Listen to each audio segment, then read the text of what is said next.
با شرافت وحدت و استقلال بی‌نظیر مملکت در فضای تنتنه صلح و سازندگی با دستگیری‌ها و تشبس‌های پیوسته دولت و حکومت جمهوری تاجیکستان همساله آزمون و فستیوال‌ها و دیگر برنامه‌های فرهنگی سطح جمهوریوی و بین‌المللی دایر گردیده ایستادند که هدف آنها پیش از همه معرفی مقام و منزلت زنان در جامعه، معرفی صنعت و هنر، مهارت و ملکه نقش‌آفری، ترغیب و تشویق ارزش‌های ملی، عنعنه‌های نیک نیاگان و فرهنگ و تمدن برجسته ملت تاجیک میباشد.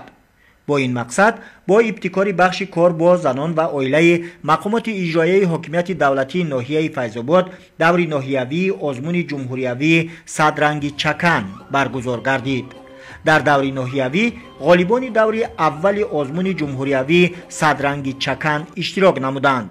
ابراز گردید که فستیوال جمهوریوی صدرنگ چکن که همساله طبق امر پرزیدنت جمهوری تاجیکستان محترم امامعلی رحمان دایر می‌گردد، امکان می‌دهد که پهلوهای تا هنوز به همگان ناروشن عنعنه‌های ملی، هنر والای چکندوزی این یا آن محل، صنعت اصیل گلدوزی، سوزندوزی، تاقی‌دوزی و نوع‌های گوناگون نقش و نگار ملی کشف و احیا گردیده با این وسیله به نسل جوان آموزانیده شوند. محض برگزاری چنین چاره‌بینی‌های فرهنگی، ترغیباتی و تشویقاتی با بلند برداشتن مقام و منزلت لباس ملی، ارج گذاشتن به عنعنه‌های لباس پوشی ملی، رونق بخشیدن فرهنگ استفاده و به بر نمودن چکن و دیگر لباس‌های گلدوزی و دستباف، سرعت تازه بخشیدن به روند استحصال متاع‌های گوناگون بلندصفت وطنی از قبیل چکن و چکندوزی، سوزندوزی و گلدوزی،